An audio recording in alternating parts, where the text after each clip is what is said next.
Доброе утро. Я вчера вечером приехал из Маади, по-моему, называется. Ну, в общем, это промежуточная точка.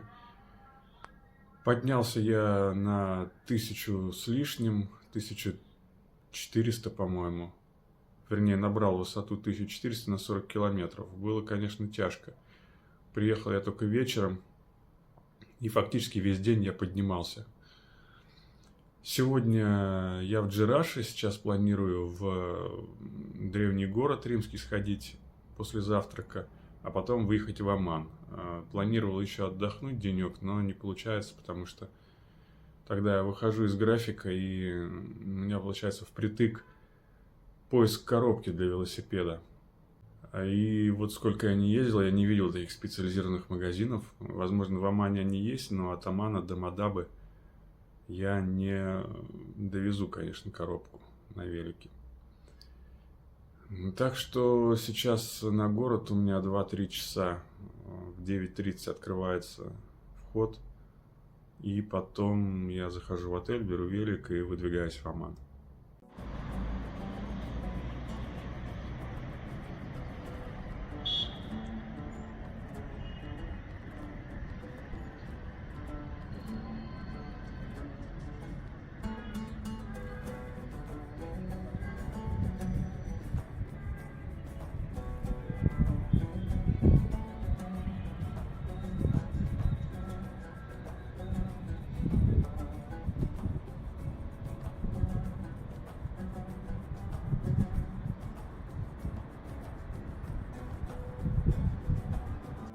В общем, с завтраком, понятное дело, продинамили. Я поднялся наверх, там, в столовку. Ни одной души нет, никто ничего не делал, не готовил. Походу, я вообще один в этом отеле живу. Вышел на улицу, купил булочки. Есть такая с сыром, короче, и одна с белым сыром, одна с обычным сыром. Потом в другом месте купил кофейку. Вот. Ребята, и встал вот там вот на полочке. Ребята увидели, что я сижу, ну стою, вернее, посадили меня тут на свое кресло на дороге у входа. В общем, сижу, пью кофе с булочкой. Ага, еще водичку мне подарили. В общем, друзья, такой лайфхак.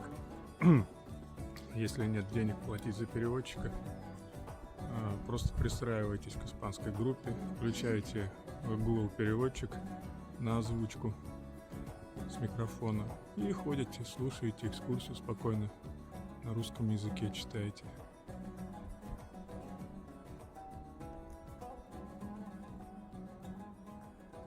Еще больше лайфхаков в моей платной подписке. Шутка.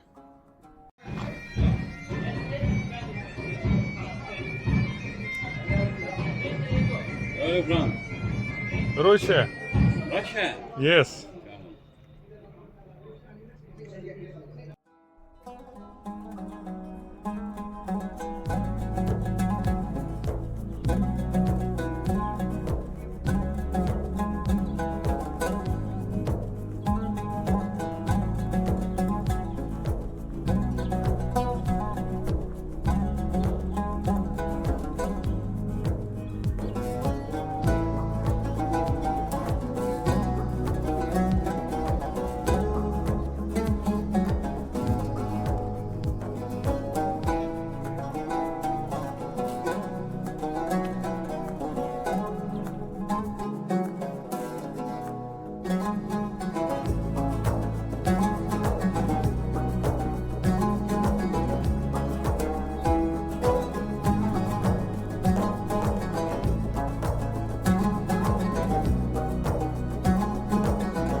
такой момент.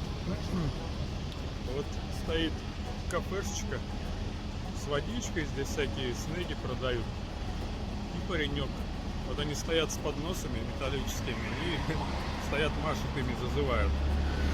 Вот. А когда кто-нибудь подъезжает, останавливается, никто из машины не выходит. То есть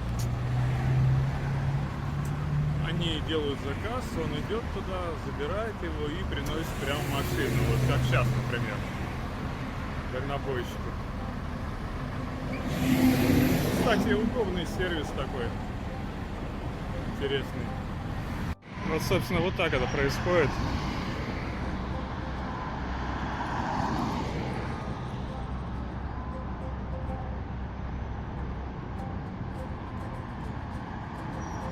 Смотрите, стоят дома наверху, и вниз они кидают мусор.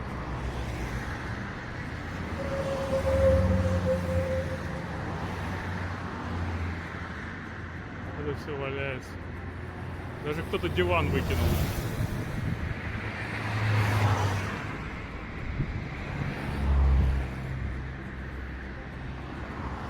Такая вот чистота получка.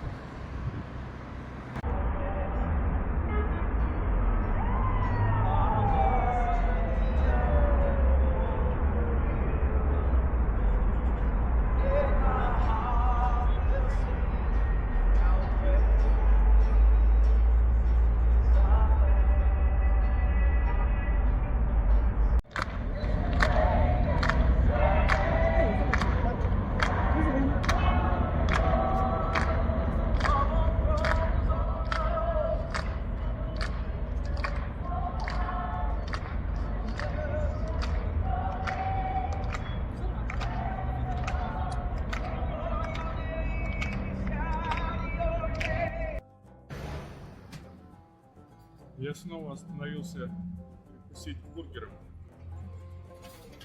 который здесь делают, ну, очень вкусно. Потом мне вон туда аж наверх идти, на другие развалины какие-то. Надо было, конечно, взять такси и туда сначала подъехать, а я немножко не так сделал. Я поехал вниз, а теперь надо наверх. Ну, ничего, прогуляюсь, не на велосипеде же. Друзья, смотрите, а здесь продают сок из тростника. Делают. Думаю попробовать его, но что-то как-то боязно. Вчера бананы не очень мне понравились. Выкинул половину. Наверное, все-таки рискну. Смотрите, он сейчас будет делать его.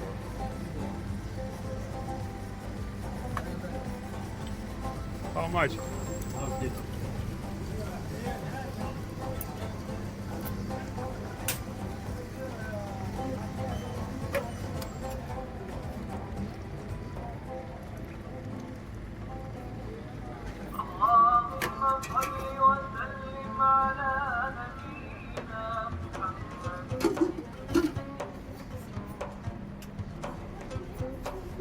Thank you.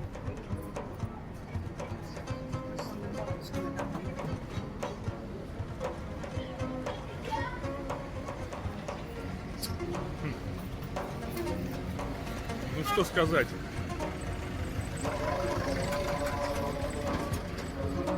Очень на любителя. Даже не пойму, с чем его можно ассоциировать. Наверное, это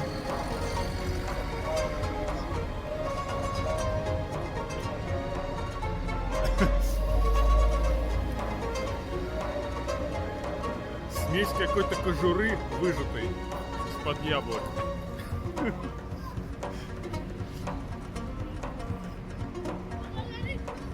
Может быть, очень отдаленно кокос напоминает. В общем, что-то такое. Ну и травы какой-то.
Вот это, конечно, космос. Макларен.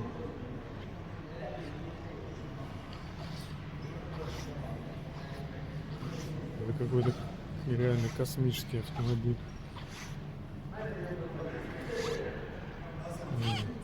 В 2009 году произвели. 640 лошадиных сил, 350 километров в час. Типа она может поехать, но не поедет. Вот вечер четверга, завтра выходной день, пятница. Иорданцы собираются на пикнички. Берут пледики, кальянчики, кто-то что-то разжигает. Наверное, кофе варить будут. Тут дети садятся на травку, родственники, друзья, знакомые и отдыхают. Сейчас как раз попрохладней стало. Днем 30 градусов, никого нет. А сейчас уже нормально можно отдыхать. Тут же кафешечки всякие, чаи, кофе. Да все приемлемых цен стоит. Может каждый позволить.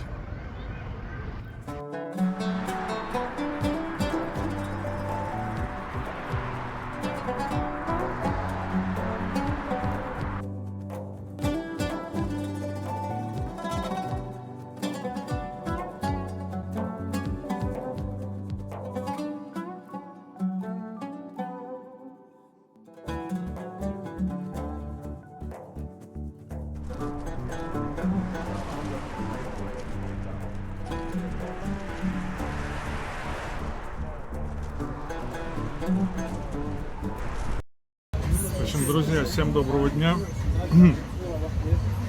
История с бедуином в пустыне. Короче, последовала с продолжением.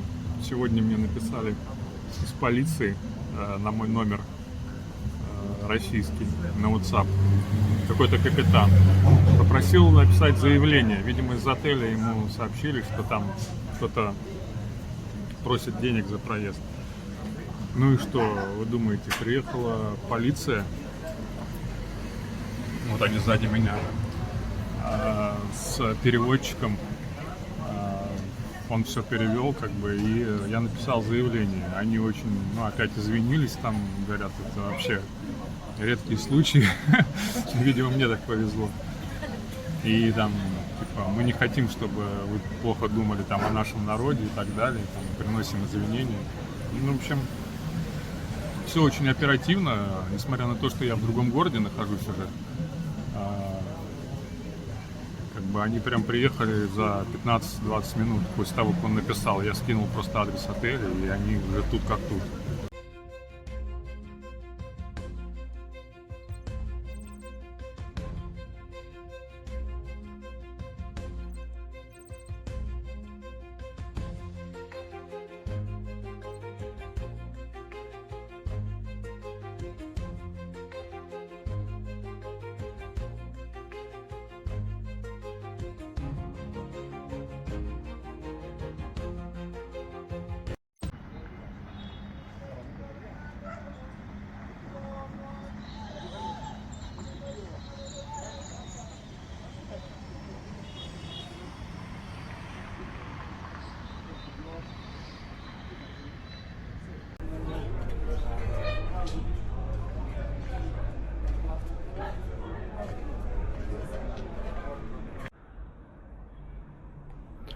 А вот это вот дворец византийского времени, византийского периода, наверное, правильно. Был разрушен землетрясением в 747 году. Так, что тут у нас написано? Византийская резиденция, сожженный дворец, был первым частным зданием византийской Мадабы, которое было исследовано. Это был жилой дом с комнатами и коридорами. Портиками и открытыми двориками. Мозаичная мостовая была обнаружена под толстым слоем пепла и древесного угля во дворе частного дома в 1905 году во время изучения древности Мадобы. Считалось, что это остатки церкви, однако когда в 1985 году были проведены раскопки, в ходе которых выяснилось, что мозаика на самом деле была частью пола частного жилого комплекса, который сгорел в последнее время византийской эпохи и затем был заброшен. Вот откуда и пошло название «Сожженный дворец».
В общем, на этой карте очень хорошо видно мой маршрут, как я ехал. То есть я стартанул здесь с аэропорта.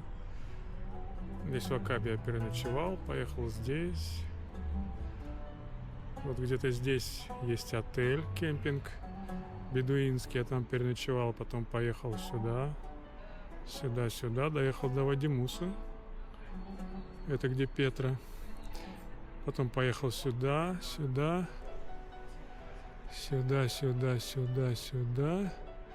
Дана. Здесь переночевал. Потом поехал в Карак. Вот этот участок. Меня вот здесь вот подвезли до Карака на машине ребята добрейшие. После Карака я повернул к морю. Проехал вдоль моря. Дальше не видно. Потом до Джираша вверх. Вон он, Джираш. Потом в Оман. И вот сейчас я в Мадобе. И послезавтра улетаю с аэропорта Квин-Алия. То есть вот она, в принципе, вся Иордания.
Я, друзья, опять в том же ресторане заказал себе опять ту же еду.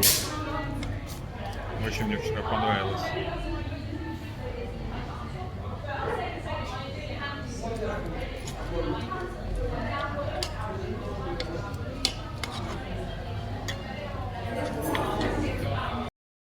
В общем, друзья,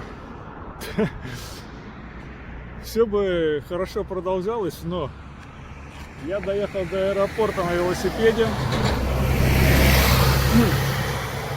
подъехал к КПП, и сотрудники на КПП сказали, что в аэропорт в Иордании нельзя въезжать на велосипеде. Я им говорю, у меня вот упаковка для него, я сейчас подъеду и упакую его, у меня багаж оплачен.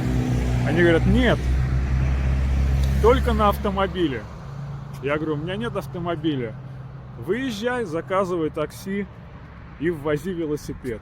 Вот я сделал круг, выехал. Я говорю, я могу его сейчас здесь разобрать и упаковать и внести? Нет, внести его тоже нельзя, только ввести на машине. Но это просто какой-то трэш. Кто это придумал, я не понимаю. Сейчас подъехал сотрудник полиции и сказал, что я не могу здесь собрать свой велосипед. Я должен уйти куда-нибудь за пределы аэропорта. Я говорю, так меня не пустили в аэропорт. Он говорит, нет, тебя не должно быть здесь видно. Ну что это такое вообще? Что за дичь?